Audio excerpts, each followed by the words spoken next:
네, 여러분 안녕하세요. 오늘 인하공학 특강 시간에서 기계공학과 관련된 이야기를 하게 될 인하대학교 기계공학과의 이현택입니다.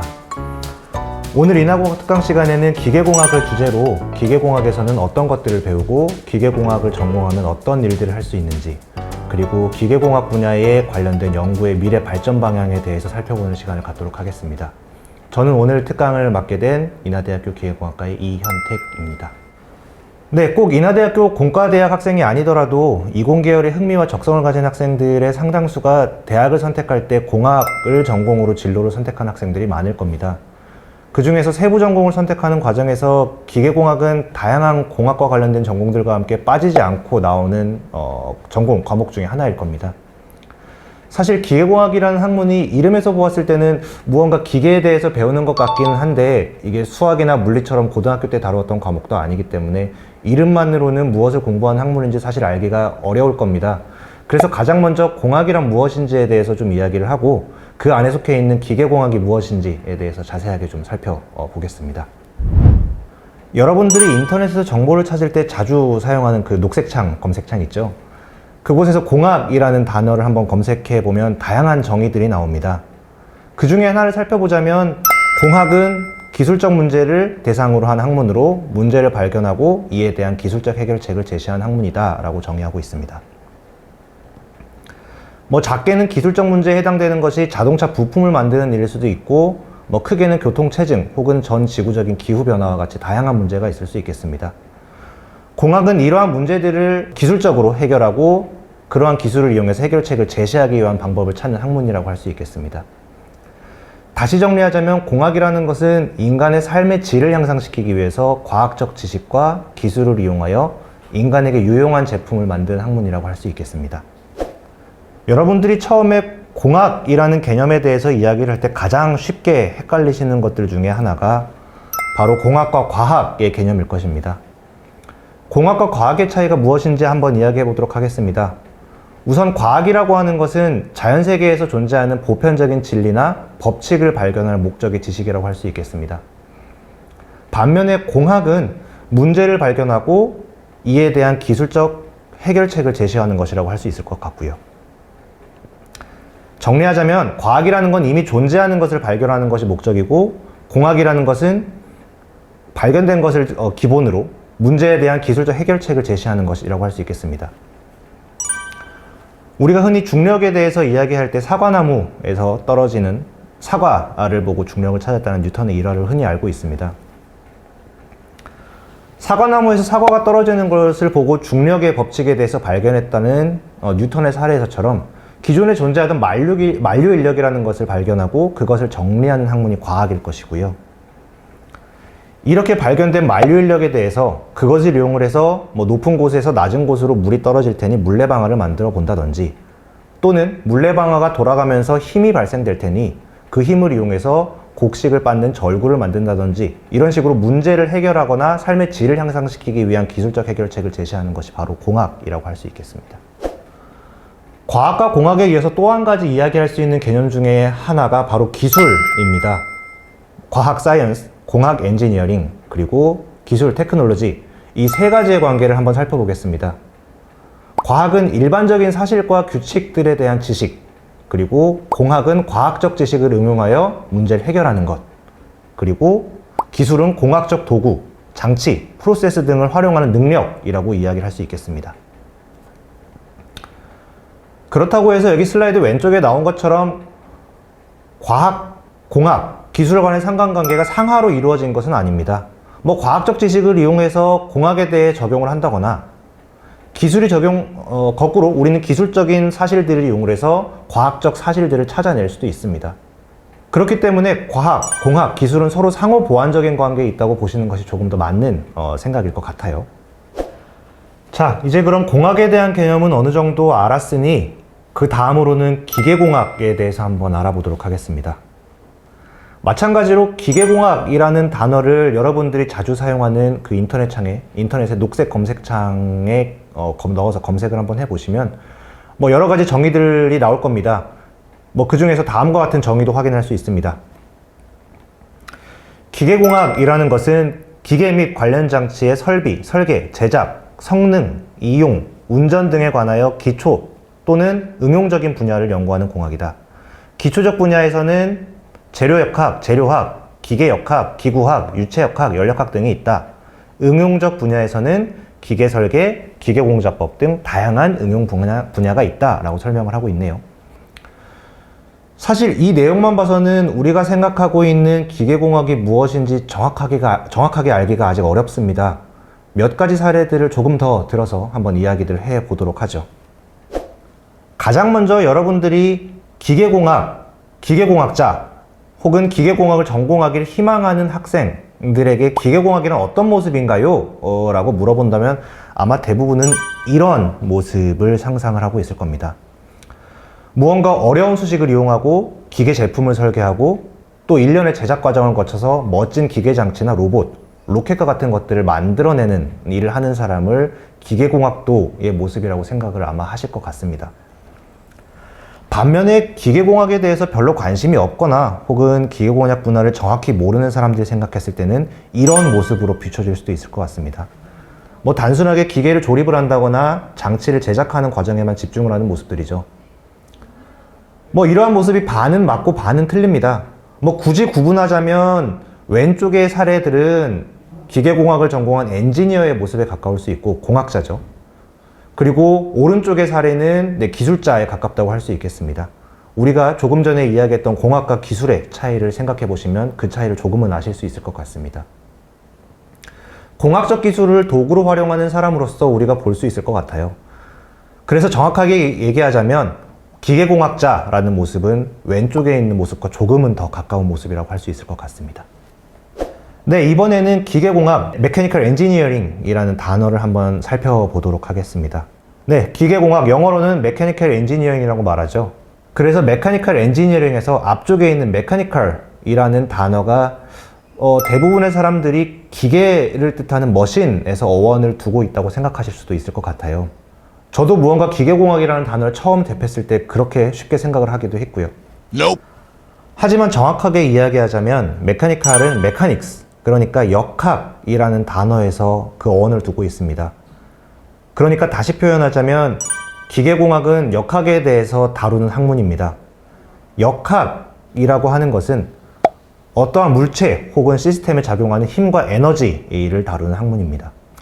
가장 가까운 주변에서 한번 사례를 살펴보자면 우리가 축구나 야구 등을 할 때 공을 원하는 곳으로 던져서 보낼 겁니다. 우리는 공을 원하는 곳으로 던지기 위해서 이 정도의 힘으로 이 정도의 회전을 주어서 공을 보내면 어디로 얼마만큼 날아가는구나 라고 우리가 경험적으로 알 수 있고요. 또는 버스나 지하철에서 넘어지지 않으려고 어디를 잡고 어떻게 힘을 줘야 하는지 등은 반복적으로 우리가 경험을 통해서 알 수 있습니다.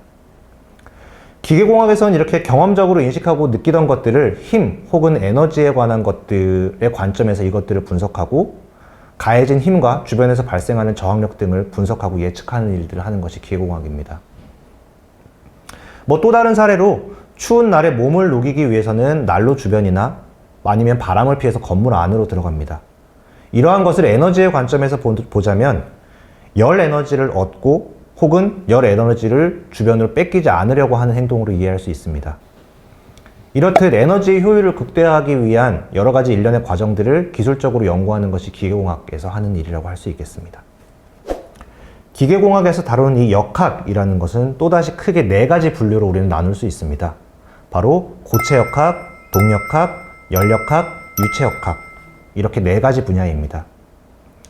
우리가 기계공학을 전공한 후에 회사에 취직을 한다거나 아니면 대학원을 진학해서 더 많은 공부와 연구를 할 때, 또는 창업을 해서 다른 전공을 가진 사람들과 함께 일을 할 때 주변에서 기계공학을 전공한 사람에게 기대하는 것은 바로 이 4대 역학에 대한 정확한 이해와 이것들을 활용할 수 있는 능력을 갖춘 사람입니다.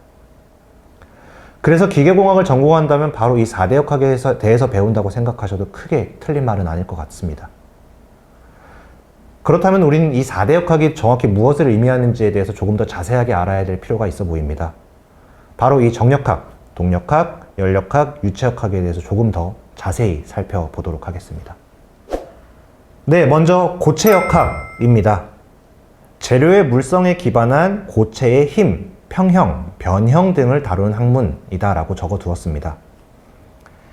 예를 들어서 우리가 강을 건너기 위한 다리를 설계한다고 할 때 어떠한 무거운 물건이나 자동차가 다리 위를 지나간다면 그 물건의 무게에 의해서 다리가 얼마만큼 변형이 일어나고 이 다리는 최대한 얼마만큼의 무게를 견딜 수 있는지, 만약 다리가 부서진다면 가장 취약한 부분이 어디인지 등을 분석을 하는데 그것들에 필요한 지식이 바로 고체역학이라고 이해하실 수가 있겠습니다. 그것들에 파생된 학문으로는 정력학, 재료역학, 설계공학, 생산공학 등이 있을 수 있겠습니다. 이것들을 위해서 정지한 물체에 작용하는 힘의 분배와 물질에 따른 외력으로부터의 반응을 공부를 합니다. 조금 전에 다리의 사례에서 말씀을 드렸듯이 다리가 금속으로 만들어진 다리이냐 혹은 나무로 만들어진 다리이냐에 따라서 얼마만큼의 힘이 어디에 주어지는 데 따라서 제각기 다른 반응을 보일 것이기 때문에 이것들에 대한 지식 혹은 연구를 하는 것이 고체역학이라고 할 수 있겠습니다. 다음은 동력학입니다. 물체의 움직임을 기술하고 힘과 속도, 가속도의 관계에 대해서 이해를 하는 학문입니다. 예를 들어서 일정한 속도로 굴러온 당구공이 다른 공과 부딪혔을 때 이 두 공의 움직임이 어떻게 되는지 연구한다거나 달리는 자동차의 운동을 파악하는 데 사용하는 학문 분야라고 할 수 있겠습니다. 우리가 물리 시간에 이야기했던 물체의 작용과 반작용, 에너지 보존, 충격량의 법칙 등과 같은 것들을 활용을 해서 물체의 움직임 그리고 그 움직이는 물체가 가지고 있는 에너지에 대해서 배우는 학문이 바로 동력학이라고 할 수 있겠습니다. 그것에 파생되는 학문 분야로서는 제어, 진동학, 기구학 등의 학문 분야가 있고요. 이러한 배움에 더 나아가서 이러한 것들을 실제 적용하고 움직이는 물체에 가진 에너지를 분석하는 것들을 동력학 분야에서 다루는 것이라고 할 수 있겠습니다. 네, 세 번째로 이야기할 것은 바로 연력학입니다. 열 에너지의 이동으로 인한 에너지의 평형과 흐름에 대해서 이해를 하는 학문입니다. 가장 대표적이고 전통적인 사례가 바로 증기기관일 것 같습니다. 증기기관이 작동하는 과정을 한번 살펴보면요. 기름 등의 에너지원이 가지고 있는 화학적 에너지에 불을 피워서 열 에너지로 바꾸고 이렇게 발생된 열 에너지를 물을 가열을 해서 액체에서 기체 상태로 변하는 동안에 발생되는 공기의 압력을 이용해서 터빈을 돌립니다. 이렇게 터빈이 돌아가는 회전력을 이용을 해서 에너지를 생산한다든지 자동차와 같은 기계를 움직이는 데 활용하는 것이 바로 증기기관의 활용 방식입니다. 이렇게 다양한 자연현상 혹은 기계장치에서 발생하는 열과 에너지의 흐름에 대해서 분석하고 이러한 것들을 활용하기 위한 기계장치를 제작하고 분석하는 일을 배우는 것이 바로 연력학에서 다루는 것입니다. 물론 증기기관뿐만 아니라 최근에 주목받고 있는 배터리 혹은 반도체 소자와 같은 첨단 소재들에 대해서도 이러한 소자들을 작동하는 과정에서 발생하는 열 에너지를 효율적으로 관리하여 전자제품이나 배터리의 시스템 효율을 높이기 위한 작업에 필요한 지식도 바로 이 연력학에서 배우게 되는 학문이라고 할 수 있겠습니다. 다음은 유체역학입니다. 기체, 액체 등의 유체의 운동을 기술하고 이해하는 학문입니다. 고체역학이 단단한 물체에 대해서 다루는 학문이라면 유체역학은 흐르는, 즉 이동하는 물체에 작용하는 힘과 에너지에 대해서 다루는 학문이라고 할 수 있겠습니다. 유체는 고체와 달리 외부의 힘에 대해서 상당히 자유로운 변형이 가능하기 때문에 고체역학과는 전혀 다른 분석 방법이 필요하고 이러한 분석 방법에 대해서 연구를 하는 것이 바로 유체역학입니다. 유체역학을 공부함으로써 우리가 자동차 혹은 비행기 등을 만들 때 어떻게 하면 공기의 저항을 덜 받고 빠른 움직임을 보일 수 있는지 혹은 공기의 흐름을 거슬러서 올라가기 위한 비행기의 날개는 어떻게 만들어야 되는지 등을 공부하는 것이 유체역학에서 다루는 대표적인 응용 분야라고 할 수 있겠습니다. 이것뿐만 아니라 인체 내에 흐르는 혈액의 흐름을 분석한다거나 또는 냉방장치, 난방장치 등의 효율을 극대화하기 위한 바람의 흐름을 분석하는 활동처럼 어떠한 물체의 흐름이 있는 곳이라면 모두 적용할 수 있는 것이 바로 이 유체역학의 학문 분야입니다. 네, 기계공학에서 다루는 4대 역학이라는 것에 대해서 한번 우리는 살펴봤습니다. 그렇다면 우리가 이렇게 4대 역학을 기반으로 기계공학을 배우게 되면 앞으로 우리가 무엇을 할 수 있는지에 대해서 이야기를 한번 해보아야 할 것 같습니다. 많은 사람들이 물어봅니다. 저도 다른 사람들에게서 제가 기계공학을 전공했습니다 라고 이야기하면 심심치 않게 받는 질문들 중에 하나입니다. 바로 이 오른쪽에 있는 것처럼 멋있는 로봇을 만들 수 있나요? 라는 질문입니다.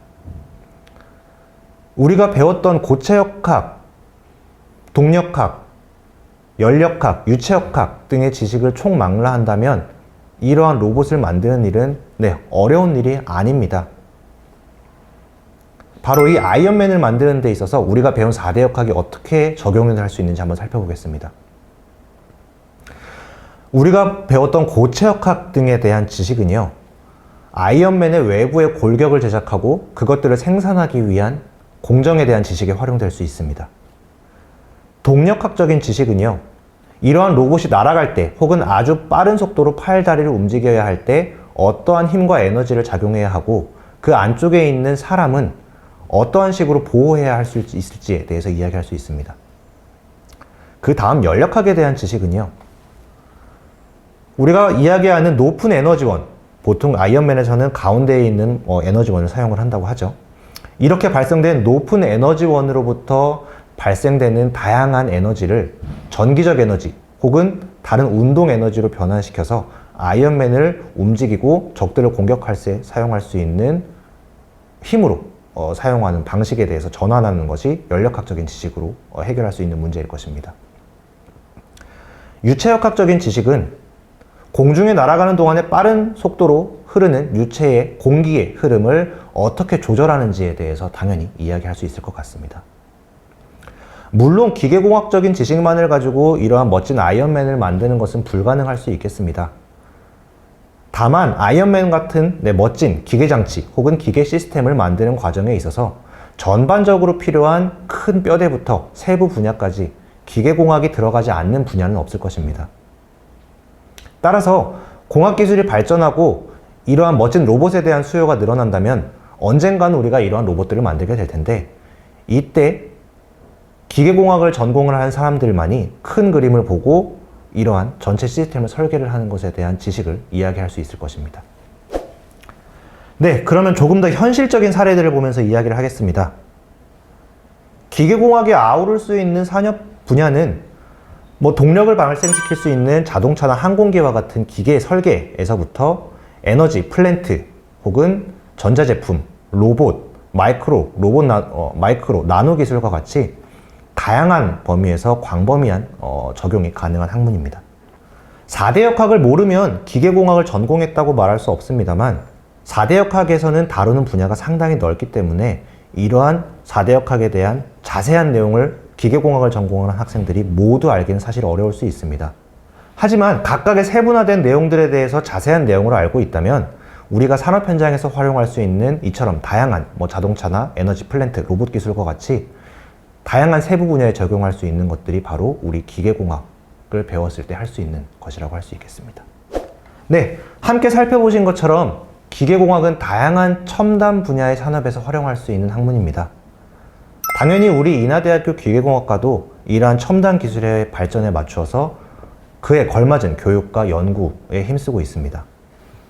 에너지 신산업, 첨단 장비, 지능기계, 맞춤형 헬스케어, 첨단 소재, 이렇게 5가지를 주력 연구 분야로 설정하고 다양한 교육 및 연구 사업을 진행하고 있습니다.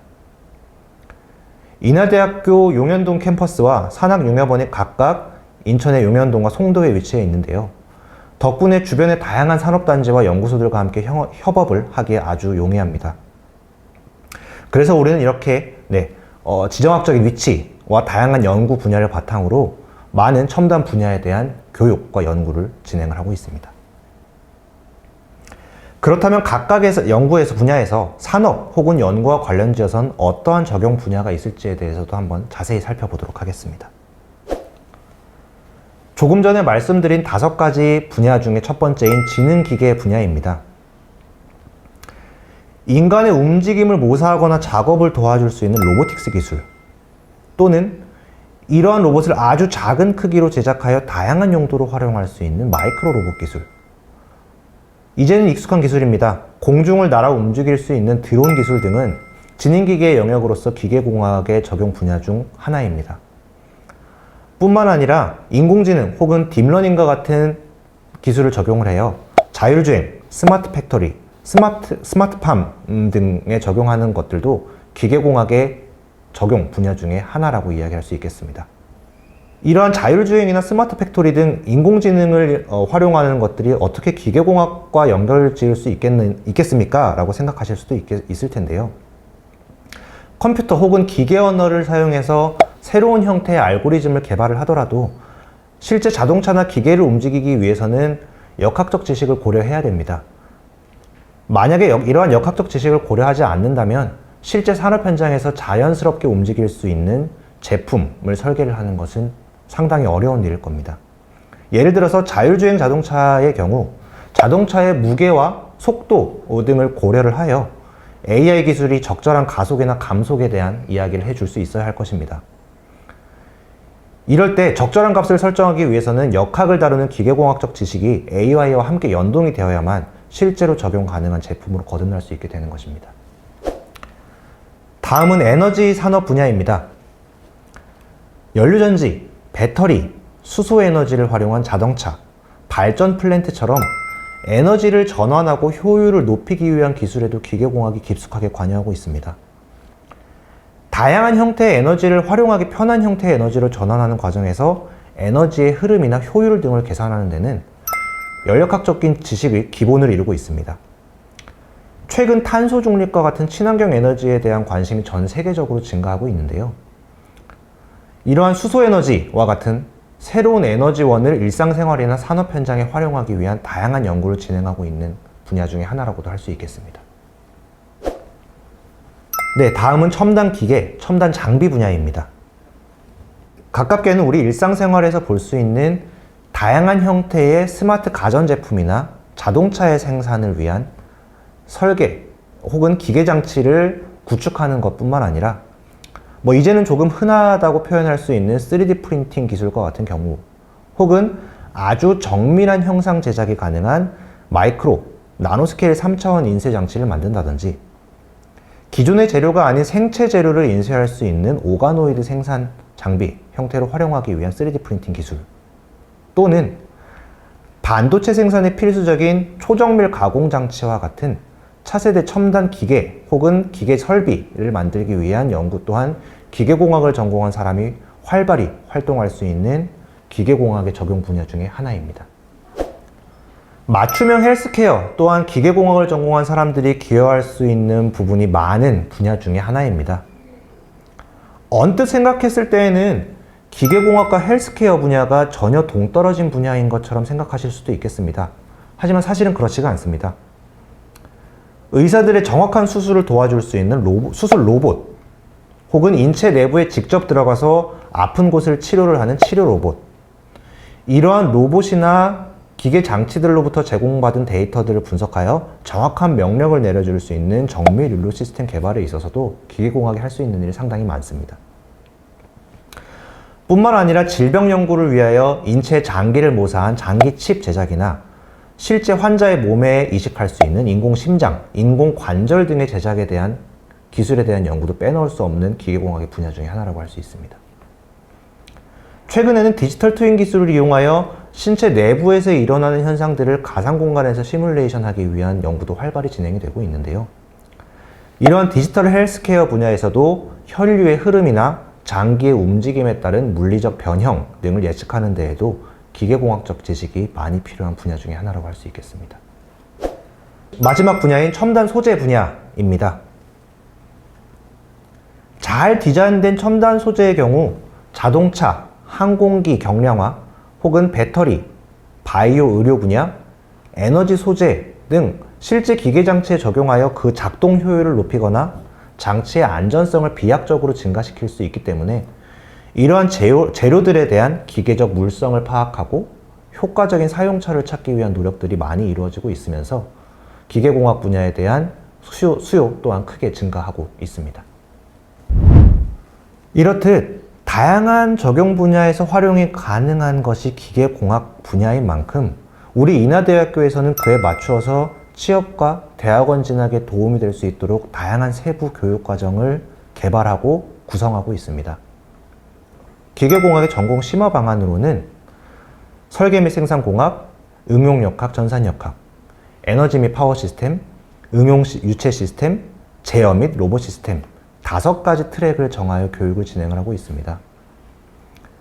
이러한 교육을 바탕으로 여러분들의 흥미와 적성에 따라서 소재, 플랜트, 에너지, 지능형 기계 혹은 복지, 의료 분야와 같은 보다 심화된 연구와 공부를 할 수 있도록 도와주고 취업에 있어서도 플랜트 엔지니어링, 중공업, 자동차, 지능기계, 정밀기계, 가전, 전자, 신재생 에너지, 의료기계와 같이 다양한 분야에 취업할 수 있도록 교육과정을 마련을 하고 있습니다. 이러한 인하대학교 기계공학과의 노력에 따라서 기계공학을 전공한 학생들의 취업 성과도 상당히 좋은 편입니다. 최근 인공지능이나 전자, 전기공학 분야에 대한 수요가 증가하면서 기계공학의 입지가 좁아지지 않았나 걱정하시는 분들이 계실 수도 있겠는데요.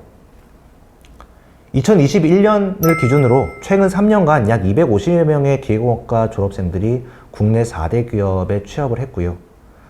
이러한 4대 기업의 취업률을 보더라도 다른 학과에 견주어서 전혀 뒤지지 않고 오히려 앞서 나가고 있다는 통계 자료를 확인하실 수가 있습니다. 취업 관련 사이트에서 조사한 대기업 신입사원의 출신 대학별 순위를 보더라도요. 다양한 대기업에서 우리 인하대학교 출신 학생들이 좋은 취업 성과를 보여주고 있는 것을 확인하실 수가 있습니다. 이러한 자료에서 확인하실 수 있듯이 다양한 사회적 변화, 사회 구조의 개편에도 불구하고 기계공학 전공자들의 사회적 수요는 여전히 높다는 것을 알 수 있고요. 인하대학에서 기계공학을 전공한 학생들은 사회에서 필요로 하는 인재로 성장하고 있음을 보여줄 수 있는 자료라고 할 수 있겠습니다. 네, 그러면 우리가 이렇게 기계공학을 전공했을 때 20년 뒤에 혹은 30년 뒤에도 우리가 기계공학 분야가 여전히 쓸모있는 학문 분야이고 다양하게 활용될 수 있는 학문 분야일까에 대해서도 고민을 하실 수가 있을 것 같아요.